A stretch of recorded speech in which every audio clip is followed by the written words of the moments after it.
En gang boede jeg i et kollektiv, og det her kollektiv, det lå lige ved siden af Bent J. Og når der blev spillet jazz nede på Bent J, så havde vi ikke andre muligheder end at gå ned på Bent J og nyde jazzen og skylle den ned med en enkelt øl. Og det var virkelig synd for os, det var det altså. Og nogle gange så var det så synd for os, at vi var nødt til at tage 2 øl, og nogle gange var det meget synd for os. Og jeg spillede den her sang til Bent J's 70-års fødselsdag, og jeg har så skrevet sangen lidt om, fordi den skulle lige laves om til datid. Og jeg kan huske den aften der var fuldstændig udsolgt på Bent J, det var der. Og jeg tror, der var hele 24 mennesker dernede. Men jeg vil gerne spille det sammen med trommeslageren og bassisten, og jeg nåede ikke at skrive et arrangement til de andre. Og det var altså ikke fordi min pen knækkede, men det kommer her.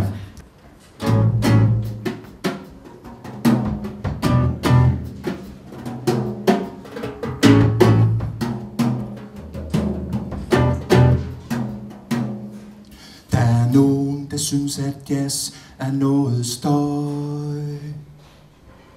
Men når jeg hører jazz, kan jeg godt blive høj. Og jeg tænker tit på tiden, der fløj, da jeg sagde på Bent J. Bent J, da jeg sagde på Bent J.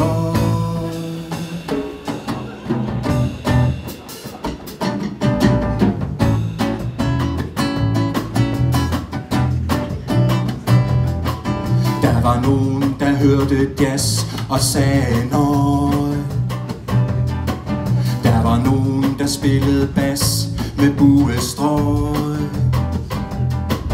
Der var nogen, der tømte glas og røg en smøg. Og noget meget værre på Bent J. Bent J, på Bent J.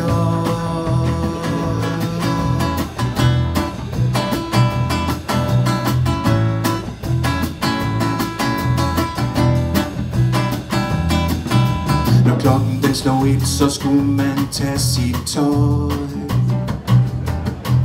Mit hjerte bankede under min trøje. Og jeg græd, som når jeg skærer løg, da de lukkede Bent J.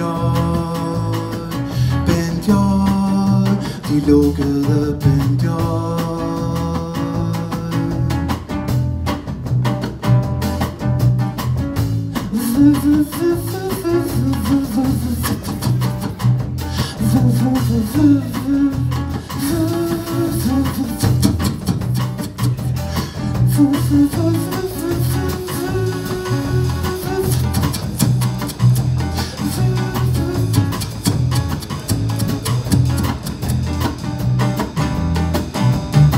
Jeg tænker tit på tiden, der fløj, da jeg sagde ned på Bent J.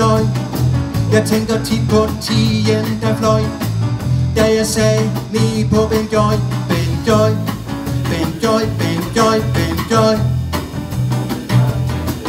Bent J, Bent J, Bent J, Bent J. Bent J, Bent J, Bent J, Bent J. Bent J, Bent J, Bent J, Bent J. Jeg tænker tit på tiden, der fløj, da jeg sagde ned på Bent J. Jeg tænker tit på tiden, der fløj, da jeg sagde ned på Bent J. Bent J, Bent J, Bent J.